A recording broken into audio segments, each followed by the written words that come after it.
முட்டாளை அறிவாளியாக காட்ட வேண்டும் என்றால் என்ன செய்யணும்? அந்த முட்டாளுக்கு பக்கத்துல ஒரு அடிமுட்டாளை உட்கார வைக்க வேண்டும். அந்த அடிமுட்டாளை பேச வைக்க வேண்டும். அந்த அடிமுட்டாளை மைக்கில் பேசுன்னு சொல்லணும். தமிழ்நாடு அரசியல் எப்படி மந்திரிகள் எல்லாம் பேசுறாங்க அந்த மாதிரி. ஐயோ, அப்ப உதயநிதி ஸ்டாலின் அறிவாளியாட்டிருக்கு.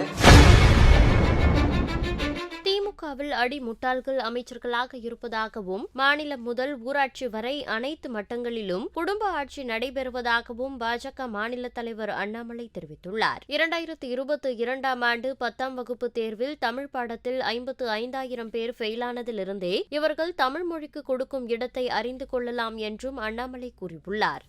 ஐயா, ஒரு முட்டாள் வர்றார். அந்த முட்டாளை அறிவாளியாக காட்ட வேண்டும் என்றால் என்ன செய்யணும்? ஐயா, அந்த முட்டாளுக்கு பக்கத்துல ஒரு அடிமுட்டாளை உட்கார வைக்க வேண்டும். அந்த அடிமுட்டாளை பேச வைக்க வேண்டும். அந்த அடிமுட்டாளை மைக்கில் பேசுன்னு சொல்லணும். தமிழ்நாடு அரசியல் எப்படி மந்திரிகள் எல்லாம் பேசுறாங்க அந்த மாதிரி. ஐயோ, அப்ப உதயநிதி ஸ்டாலின் அறிவாளியாட்டிருக்கு. பாருங்க, இந்த தந்திரத்தை 50 ஆண்டு காலமாக செய்து கொண்டிருக்கிறார். ஒரு முட்டாளை அறிவாளியாக காட்ட வேண்டும் என்றால் அவருக்கு பக்கத்திலே அடிமுட்டாள்களை அமர்த்தி வைத்தால் அந்த முட்டாள் அறிவாளியாக தெரிவாங்க. இது குடும்ப ஆட்சியினுடைய பிரச்சனைங்கய்யா. இன்னைக்கு நம்ம மேயர், நம்ம சேர்மன் இவங்களா இருக்காங்க. இவங்கள எப்படி நாம மந்திரியே அடிமுட்டாள்னு சொல்றோம். பாதி பேர் அவர்களை விட மேயரையும் சேர்மனையும் அடிமுட்டாளா போட்டா மந்திரி அறிவாளியா தெரிவான். அந்த ஊருக்குள்ள அப்படி போடும். குடும்ப ஆட்சி என்பது ஏதோ கோபாலபுரத்துல வந்துச்சு நினைக்காதீங்க ஐயா. அது கரையேன போல ஒரு கம்பத்துல வந்ததுன்னா வீட்டினுடைய எல்லா செவுத்துக்கு அது போயிடும். கோபாலபுரத்தில் ஆரம்பித்த குடும்ப அரசியல் என்பது தமிழகத்திலே பட்டி தொட்டி எல்லாம் நகராட்சியில, மாநகராட்சியில, MP தேர்தல்ல, MLA தேர்தல்ல எங்கே பார்த்தாலும் கூட பட்டி தொட்டி எல்லாம் குடும்ப ஆட்சி என்பது தலைவிரித்தாடி கொண்டிருக்கிறது. பக்கத்துல MP பாருங்க, அங்க இருக்கக்கூடிய MLA பாருங்க, அவங்க அப்பா அமைச்சரை பாருங்க.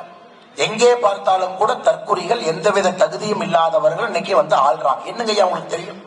நம்ம பிரச்சனையை பத்தி என்ன புரியும்? எப்படி வரிப்பணத்தை எப்படி ஒரு திட்டத்திற்கும் செலவழிப்பது எப்படிங்க ஐயா தெரியும்? கூட்டு கொள்ளையடிப்பதை மட்டுமே ஒரு முழு நேர தொழிலாக வைத்து தமிழகத்தினுடைய ஆட்சி நடந்து கொண்டிருக்கிற சகோதர சகோதரிகளே, இதை தூக்கி எறிய வேண்டிய நேரம் வந்துருச்சு. இதுக்கு மேல தாங்காதுங்க ஐயா, இதுக்கு மேல தாங்காது. இன்னைக்கு தமிழகத்தினுடைய மாணவ செல்வங்கள் எப்படி இருக்காங்கன்னு திரும்பி பாருங்க ஐயா. 2 மொழி தான் படிக்கணும். அந்த 2 மொழியும் கூட அரசே சொல்லுவாங்க, வேற எந்த மொழியும் படிக்கூடாது. பக்கத்து மாநிலத்தில் கேரளா போனீங்கன்னா 3 மொழி. இந்தியாவில் தமிழகத்தை தவிர எல்லா ஊர்லயும் 3 மொழி. புதிய கல்விக் கொள்கை பாரத பிரதமர் அவர்கள் 2020 கொண்டு வந்திருக்கின்றார்கள். உங்களுக்கு பிடித்த 3வது மொழிங்கிறார். கட்டாயமா தமிழ் படிங்க, கட்டாயமா ஆங்கிலம் படிங்க. 3வது மொழி உங்களுக்கு எது பிடித்திருக்கிறதோ படிங்கிறாங்க. ஏன்னா உலகம் முழுவதுமே நிறைய மொழிகளை பேச ஆரம்பித்தால் நாம் ஒரு சிறந்த ஆளுமையாக வரும். நிறைய மொழி தெரியணும் ஐயா. நம்முடைய தமிழ் மொழியை எப்பவும் விட்டுக் கொடுக்க கூடாது. ஆனா இங்க அரசு பள்ளியிலே படிக்கக்கூடிய மாணவ செல்வங்களுக்கு 2 மொழி மட்டும்தான். அதுலயும் 2022 10ஆம் கிளாஸ்ல நம்முடைய சொந்த தாய்மொழியிலே 55,000 மாணவர்கள் ஃபெயில் ஆயிருக்கிறாங்க. 55,000 பேர்.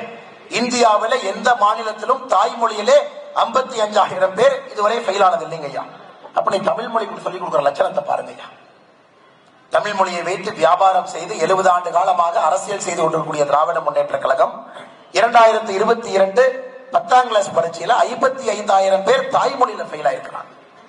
திமுக நடத்தக்கூடிய எல்லா பள்ளிகள் எல்லா இடத்துலயும் 3 மொழி. சில இடத்துல தமிழ்ல பேசினா ஃபைன் 500 ரூபாய், ஆங்கிலத்தில் பேசணும், இந்தியில பேசணும். செய்திகளை உள்ளது உள்ளபடி தெரிந்து கொள்ள ரெஃப்ளெக்ட் நியூஸை சப்ஸ்கிரைப் பண்ணுங்க.